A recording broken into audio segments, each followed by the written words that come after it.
자, 오늘 마가복음 4장 35절 이하의 41절 말씀을 통해서 인생의 풍랑과 우리의 믿음, 이런 제목으로 하나님의 말씀을 선포하고 함께 은혜 받고자 합니다. 이 풍랑이라는 것은 바람과 물결을 함께 아우르는 말인데요, 이 해상에서 바람이 강하게 불어 일어나는 물결을 우리는 광풍 혹은 풍랑이라고 합니다. 이 풍랑에는 계급이 있는데 소위 풍랑 계급이라는 말이 있어요. 이것은 풍랑의 세기를 파도의 높이에 따라서 0에서 9까지 10단계로 분류한 것입니다. 지난해 1월부터 시작된 이 코로나19 이 팬데믹을 보면서 마치 그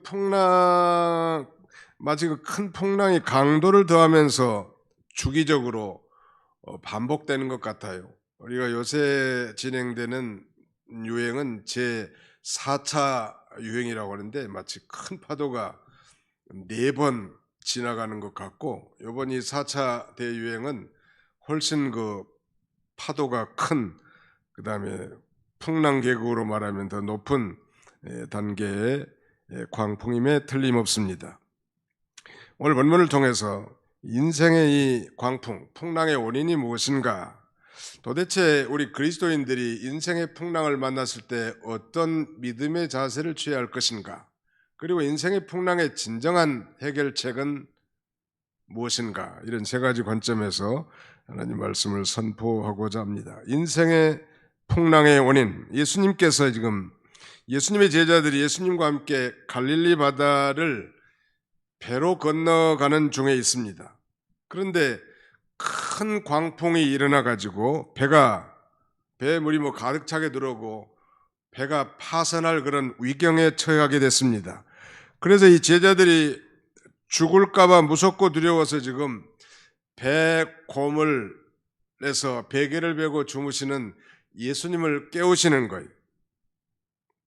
예수님께서 일어나셔서 이 바람을 꾸짖으시고 바다를 향해 말씀하시기를 잠잠하라, 그렇게 말씀하십니다. 잠잠하라, 고요하라. 한번 따라합시다. 잠잠하라, 고요하라. Quiet, be still. 잠잠하라, 고요하라. 예수님께서 그렇게 말씀하시니까요, 그 즉시로 바람이 그치고 아주 잔잔하게 되었습니다. 소위 그 큰 광풍이 큰 고요함으로 바뀐 거예요. 영어 성경에 보니까 a great windstorm이라고 되어 있고, 큰 광풍은, 그 다음에 a great calm, 아주 큰 고요함, 큰 잠잠함으로 바뀌었다는 거예요. 놀라운 일이죠.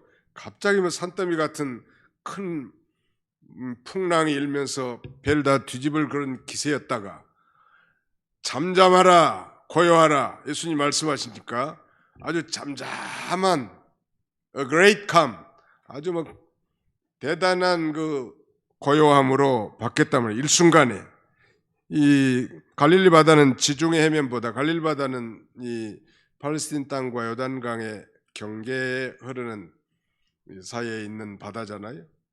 엄밀하게 말하면 호수인데, 그리고 이제 유다 땅 왼쪽에는, 서쪽에는 그러니까 지중해가 있는데, 그 지중해는 말하자면 지중해보다도 이 갈릴리 바다는 약 200m가 지형적으로 낮다고 합니다. 또 주변에는, 즉 갈릴리 바다 주변에는 그와 반대로 높은 산들이 둘러 있어서 기온이 올라가면 이 기압의 변화로 말미암아 엄청난 광풍이 갑자기 일어난다는 것.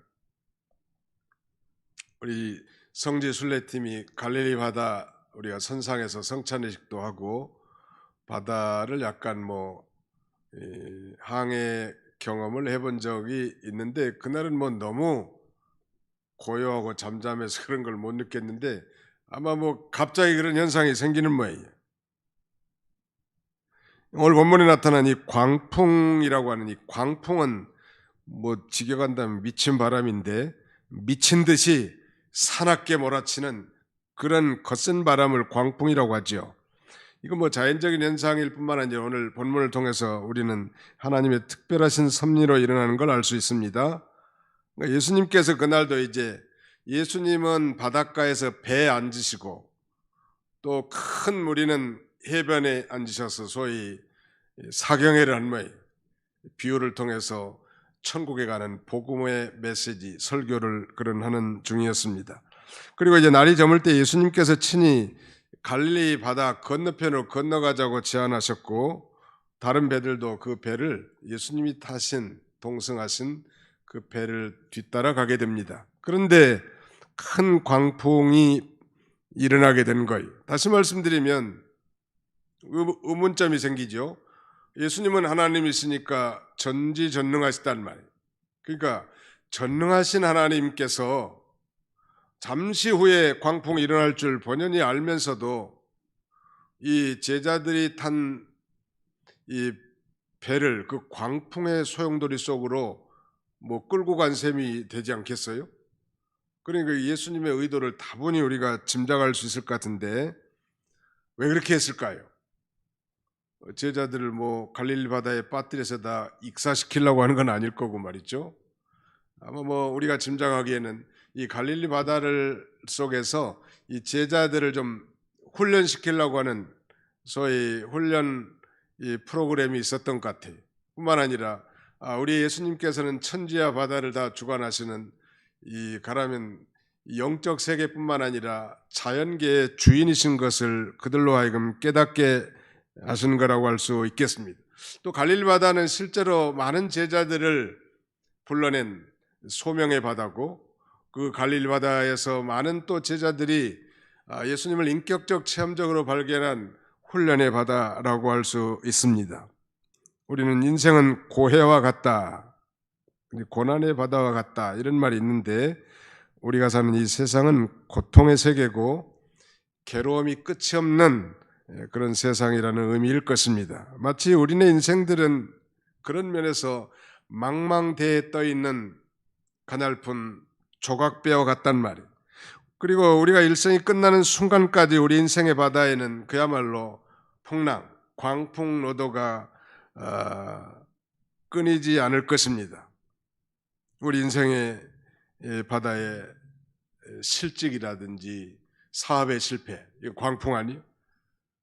인생을 살면서 정말 예수 믿고 사는데도 불구하고 배신을 당한다든지, 사랑하는 이와 헤어지는 그런 사별을 당한다든지, 그리고 질병과 역경의 엄청난 광풍이 우리 인생 가운데 불고 있습니다.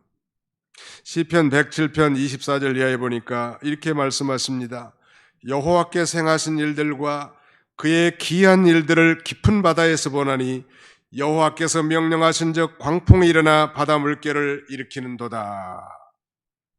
여호와께서 명령하신 즉 광풍이 일어나 바다 물결을 일으키는도다. 광풍도 주관하시는 하나님이, 우리 주님은 인생의 풍랑을 통해서 우리가 연단을 받아 좀 더 성숙한 하나님의 자녀가 되기를 원하십니다. 그래서 하나님의 그 영광을 체험하게 하신 하나님이신데, 우리가 때로 하나님의 뜻을 거슬러 나갈 때도, 하나님을 대적해 나갈 때도 하나님은 큰 폭풍이 일어나게 하시죠. 그때 일어난 풍랑은 그야말로 하나님의 뜻을 역행하는 자들을 회개시키기 위함도 마찬가지입니다. 우리가 잘 아는 선지자 가운데 요나 선지자가 있죠. 요나 선지자에게 하나님께서 너는 저 큰 성 니느웨에 가서 40일 후면 이 니느웨 성이 망할 것이라고 선포하라고 하는 이 중대한 사명이 주어졌음에도 불구하고, 그는 그 민족적인 그런 생각 때문에 말하자면 하나님의 뜻을 정면 거절하고 거역하고 여호와의 낯을 피해서 이제 다시스로 가려고 뱃삭을 주고 배에 오르게 됩니다. 놀라운 건 여호와께서 큰 바람을 바다 위에 내리실 때 바다 가운데 큰 폭풍이 일어났고 배가 거의 깨지게 됐다고 성경은 그렇게 기록하고 있지 않습니까? 하나님의 뜻을 거역할 때도 하나님은 때로 광풍이 일어나게 하신다는 말. 중요한 것은 본론적으로 이런 그 인생의 광풍, 인생의 풍랑 가운데서 우리가 어떤 믿음의 자세를 견지해야 되겠는가? 우리 다 같이 오늘 보면 38절을 같이 읽겠습니다. 이 마가복음 제5장 4장 38절 같이 읽습니다. 시작. 예수께서는 고물에서 베개를 베고 주무시더니 제자들이 깨우며 이르되 선생님이여 우리가 죽게 된 것을 돌보지 아니하시나이까. 이 고물이라는 것은 배 뒤편을 가리키거든요.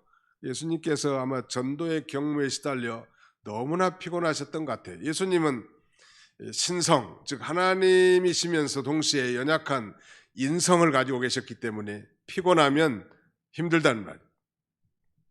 또 잡수지 않으시면 시장하시고 인성을 가지셨기 때문에 그래요. 그래서 아마 전도의 경무에 시달렸고 아마 설교하느라고 또 사경회 하느라고 얼마나 힘드셨겠어요. 지쳐가지고 배 뒤에서 이 베개를 베고 주무시고 있었단 말.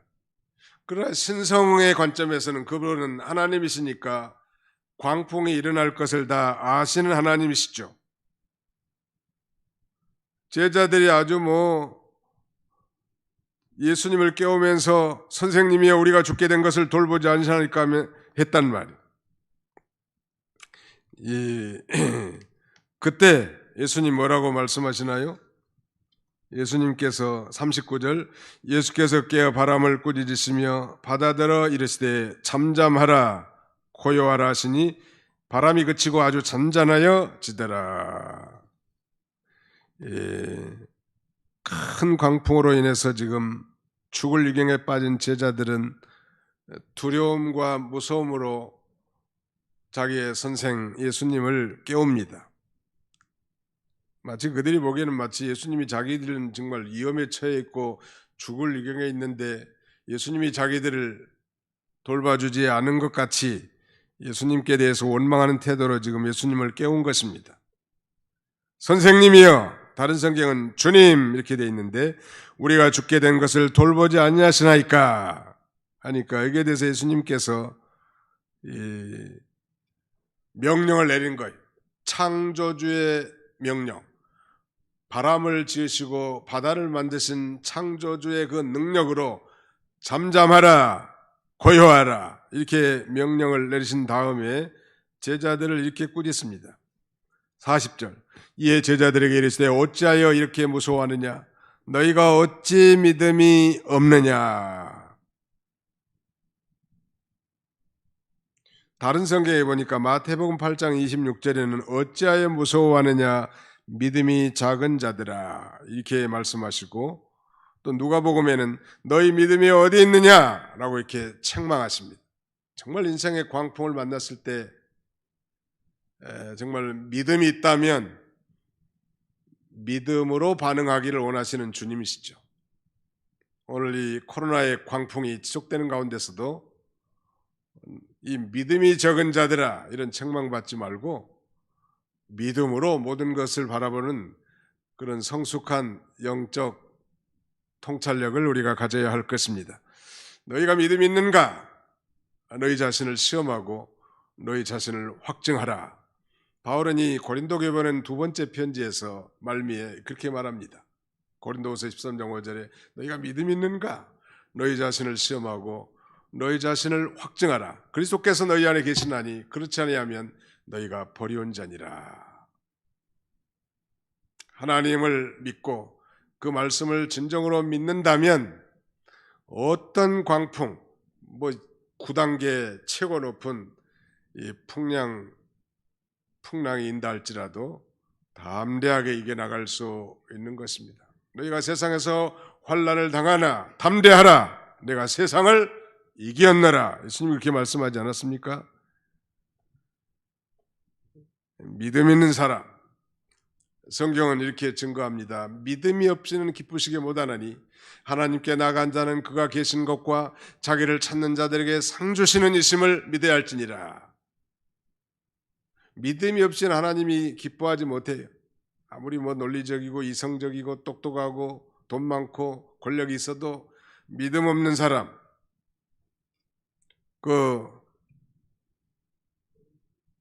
자기 한계라는 인간의 한계라는 거 다 정해져 있는데 믿음이 있다면 그 한계를 훨씬 뛰어넘는 이 파워가 있단 말.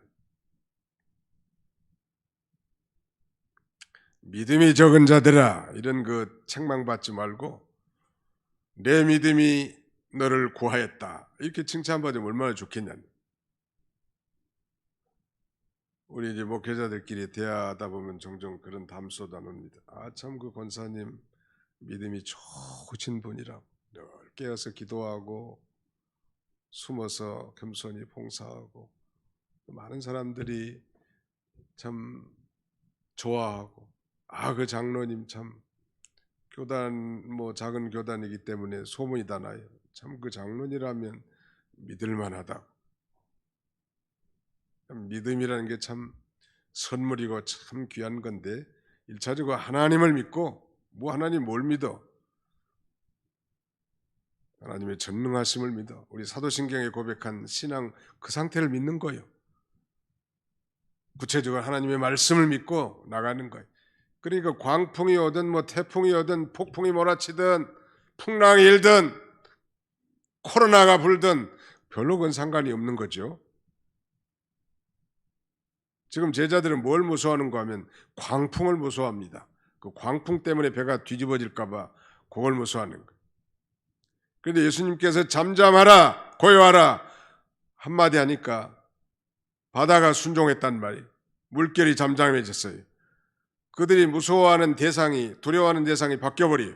처음에는 광풍이었다가 마지막 41절에 보시면 그들이 심히 두려워하여 서로 말하되 그가 누구이기에 바람과 바다도 순종하는가 하니라. 이제는 예수님을 두려워하는 거예요. 전에는 코로나를 두려워했는데 이제는 예수님을 두려워하는 거예요. 전에는 광풍을 두려워했는데 이제는 하나님을 두려워하는 거예요. 이게 우리 안에, 우리 삶 가운데, 우리의 인생의 바다 가운데 수많은 광풍이 있다고 그랬죠. 예수를 믿고 믿음으로 살려고 하는데 실직을 당하고 더 잘 되지도 못하고, 사업은 도산되고, 사람들에게 배신당하고, 이혼당하고, 사별당하고, 아니 육체적 질병으로 정말 죽을 병에 걸리고, 이게 광풍 아니에요 전부 다. 근데 그걸 두려워한단 말이에요 보통 사람들은. 그러나 진정으로 두려워할 자는 여호와 하나님이십니다. 믿으시면 아멘 합시다. 하나님을 두려워하는 거예요.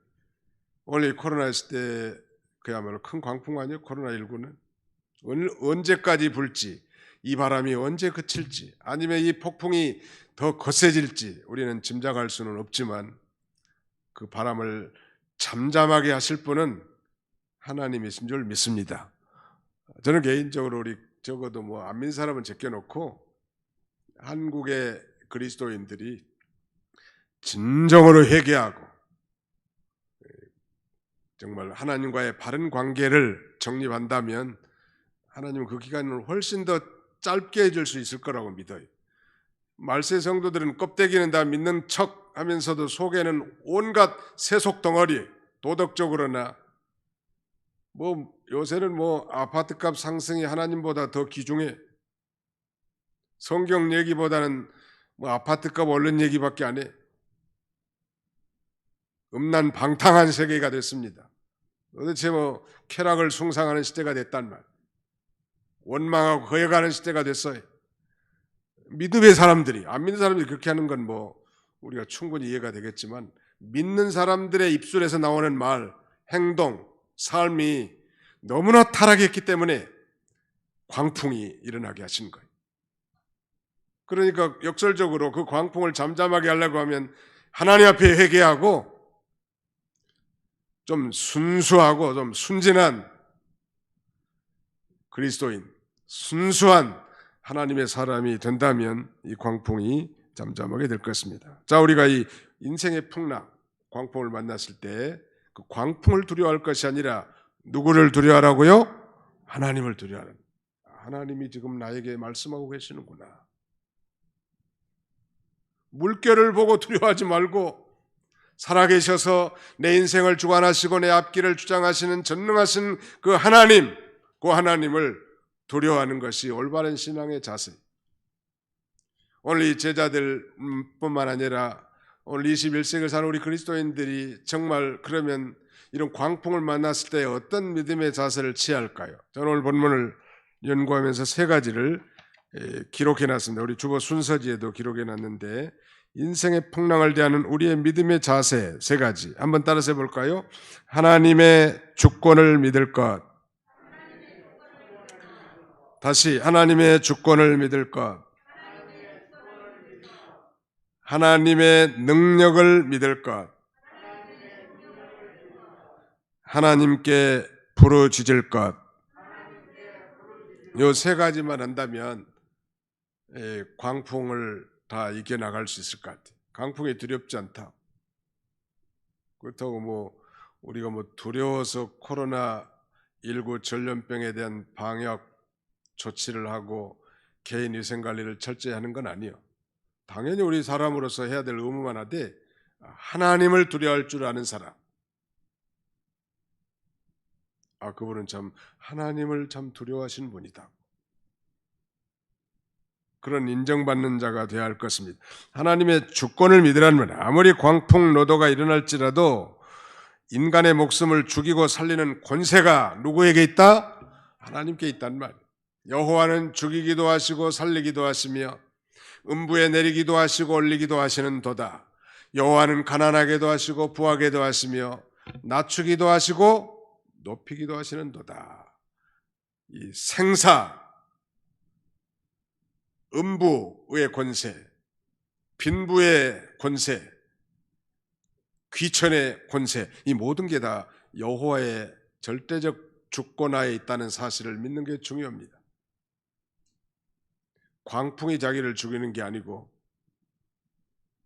살리고 죽이는 생사 여탈의 권세는 하나님께 있는 것입니다. 우리 김동 집사님 나오셨는데 감사하다. 거기 계시니까 아주 든든해 보여요. 제가 처음에 오셔서 들은 얘기지만은 혈액암에는 세 가지 종류가 있대요. 하나는 백혈병이고, 두 번째는 림프종, 림프암이고, 세 번째는 다발성 골수암이. 이 다발성 골수암은 우리 김영진 목사님 천당 가셨는데 보통 한 1년 안에 죽는데, 괜찮은 것 같지만 반드시 죽는데. 근데 림프종도 사는 사람들이 별로 없어요. 근데 우리 김동수 집사님은 그 방에 계신 분들이 다 죽었대. 혈액암 환자들이. 본인만 사셨다는. 하나님이 저 양반 아직 할 일이 남아있으니까 살려주신 모양이다. 나는 그렇게 생각하는 거예요. 그래서 앞으로 좀 믿는 일 좀 많이 하시기 바랍니다.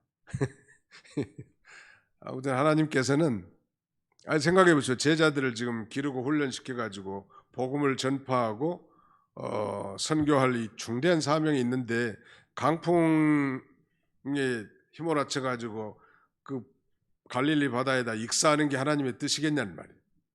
그러니까 하나님의 의도를 정확하게 알면 두려워할 것이 결코 없단 말이에요. 또 설령 데려가신다고 해도 사는 것이 그리스도니 죽는 것도 유익함이라. 예수 믿고 죽는 자는 복이 있다고 우리가 장례식장에서 얼마나 외쳐대요. 자고로 주 안에서 죽는 자들은 복이 있도다. 성령이 가라사대 그러하다. 이는 저희 수고를 그치고 쉬리니 저희 행한 일이 따름이라. 주님 안에서 죽는 자, 예수 믿고 죽는 자는 죽어도 복이요. 의인의 죽는 것을 여호와께서 귀중히 보시는도다 라고 성경은 말씀하고 있단 말. 두 번째, 어떤 믿음을 가져야 될까요? 하나님의 능력을 믿으라는 말. 능력. 하나님의 능력 아까 우리 살펴봤잖아요. 잠잠하라, 고요하라. 말씀 한마디 하니까 그 말씀의 능력이 있는 거예요. 창조적 능력이요. 말씀 한마디 하니까 그 아주 강풍, 무섭게 미친 바람처럼 거세게 이 갈릴리 바다에 퍼부었던 이 풍랑이 잔잔하고 고요해지는 거예요. 소위 omnipotence라고 하면 이 전능함, 이렇게 하죠. 전능한 모든 걸 하실 수 있는 하나님. 그러므로 우리가 어떤 인생의 강풍에 직면했다 할지라도 하나님의 절대 주권을 믿고 하나님의 그 절대적인 능력, 만능의 능력을 믿을 때 우리는 담대해져 나갈 수 있습니다. 제가 수술한 자에게는 꼭 이사야 41장 10절 말씀을 애우라고 당부하는데, 두려워하지 말라, 내가 너와 함께함이니라. 놀라지 말라, 나는 내 하나님이 됨이니라. 내가 너를 굳세게 하리라. 참으로 너를 도와주리라. 참으로 의로운 오른손으로 내가 너를 붙들리라. 아마 우리 문 집사님 때도 내가 보냈던 것 같아, 문자를. 근데 문 집사님만 보낸 게 아니고 다 보냈어, 수술하신 분들은. 수술 앞둔 환자들에게는 문행남 집사님만 보낸 게 아니라. 그 말씀보다 더 위로가 되는 말씀이 없는 것 같아요, 제게는. 근데 그 뒤쪽으로 좀 넘어가면 이사야 43장 1절에는 야곱아, 내가 너를 창조하신 여호와께서 이제 말씀하시느니라. 이스라엘아, 내가 너를 조성하신 여호와께서 말씀하시니라. 너는 두려워하지 말라. 내가 너를 구속하였고 지명하여 불렀나니 너는 내 것이라. You are mine. 너는 내 것이다. 하나님의 소유권 주장하니, 우리를 지으셨을 뿐만 아니라 우리를 값을 주고 사셨단 말이에요. 어떻게 보면 이중 소유하는 거. 우리를 지으신 분이 당연히 소유권 주장할 수도 있는데, 뿐만 아니라 죄로 말미암아 타락한 우리를 이 예수 그리스도의 핏값을 주고 다시 사가지고 말이죠. 예를 들면 아주 내가 비싼 돈을 주고 자전거를 하나 산 거예요. 자전거도 비싼 건요 200만 원, 300만 원대요, 명품. 예? 아유, 죄송합니다. 1000만 원짜리 자전거도 있다는 거. 금덩어리로 만들어놔 자전거를. 아무튼 한 1000만 원짜리 자전거를 내가 샀어요. 잃어버려서 알고 보니까 어떤 사람이 그걸 가지고 있는 거예요. 그런데 나는 그 자전거를 너무 사랑하고 아끼는 그런 물품이기 때문에 그 사람이 못 준다는 거예요, 공짜로. 그러니까 다시 돈을 주고 그 자전거를 가져오는 거예요. 우리가 마치 그런 셈이에요. 하나님 우리를 지으셨는데 잃어버린 바가 됐다가 예수 그리스도의 핏값을 주고 다시 우리를 샀으니 확실히 하나님의 것이에요. 우리는 따라서 합시다. 우리는 하나님의 것입니다. 자기 것은 누구든지 다 소중하게 여겨요, 작은 것이라도. 하나님도 마찬가지 보배롭고 존귀하게 여기시죠. 우리를 아끼십니다. 그래서 물 가운데 지날지라도 그 물이 침몰하지 못하게 하시고, 불 가운데로 지날지라도 그 불꽃이 너를 사르지 못하게 하나님이 지켜주시는 거예요. 애굽을 속량물로 조사라도 다시 구원해내신 하나님이시죠. 왜? 자기 것이니까. 우리는 부족하고 허물이 많고 연약하지만 하나님의 그야말로 보물덩어리. 한번 더 합시다. 우리는 하나님의 보물덩어리입니다. 모두가 다 보물덩어리요.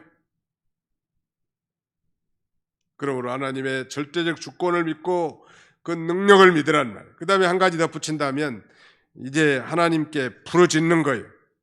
부르짖는 거 중요합니다. Supplication for God. 하나님을 향한 간구. 선생님, 우리가 죽게 된 것을 돌아보지 아니하십니까? 하면서 예수님을 깨우는 거예요. 예수님을 깨우는 게 중요한 거예요.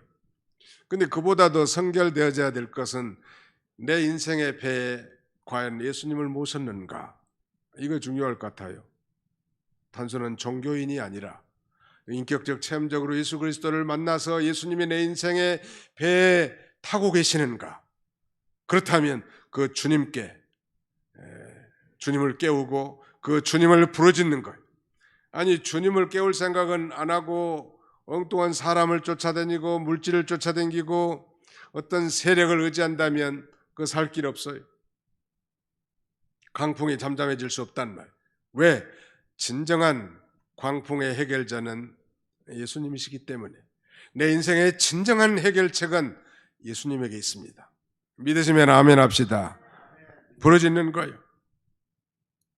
전에도 제가 이 말씀을 전파하면서 그걸 강조했던 것 같아요. 하나님의 절대 주권을 믿고 하나님의 절대 능력을 의지하고 하나님께 절대 기도하라고. 그러면 광풍이 무서운 게 아니요, 정말 두려워할 자는 하나님밖에 없단 말이에요. 이 세상에. 히스기야는 죽을 병에 걸렸습니다. 구체적으로 어떤 병명인지는 알 수는 없지만 죽을 병이요. 그래서 선지자 이사야가 너 죽을 병에 걸렸으니 이제 모든 것을 정리하고 죽을 준비를 하라고. 그러나 히스기야는 정말 하나님 앞에 이제 이 하나님의 전에 나가서 벽을 향하여 하나님만 오로지 상대하고 기도합니다. 이것이 바로 절대 기도예요. 그 벽을 향해서 이 하나님께만 향하는. 우리 통곡의 벽, 성지순례단 가봤는데 지금도 이스라엘 백성들은 그 벽을 향해서 고개를 흔들면서 말이죠, 기도하잖아요. 쪽지에다 뭘 써가지고 그 벽돌 사이에다 꼽아 놓으면서 얼마나 열정적으로 기도하는지 고개 흔들면서. 그러니까 그건 하나님, 오로지 하나님만 상대하고 방백들을 의지하지 말며 도울 힘이 없는 인생도 의지하지 말지니 그 호흡이 끊어지면 당일에 그 도모가 소멸하리로다. 아무리 우리가 거창한 비전을 가지고 계획을 세우고 노력을 아무리 했다 할지라도 오늘 밤 하나님 우리의 영혼을 취하신다면 네 것이 되겠느냐. 예수님 말씀하신 거 아니에요? 근데 우리는 되게 광풍을 두려워한다. 무서워하고. 정말 무서워하고 두려워할 분은 하나님이라면 그 하나님 앞에 바로하지 못한 걸 철저하게 회개하고, 정말 하나님이 나를 향한 하나님이 이 광풍 속에서 무엇을 원하시는가? 이 코로나 광풍이 잠잠해 들지 않고 더 큰 풍랑이 이는 것은 도대체 무슨 연유인가? 내 인생의 삶에 이런 광풍이 부는 이유는 무엇인가? 그걸 진정으로 깨닫고 하나님 앞에 바로 서는 인생이라면 광풍이 무서운 건 아니죠. 정말 두려워할 자는 하나님밖에 없을 것입니다. 누가 보든지 보지 않든지.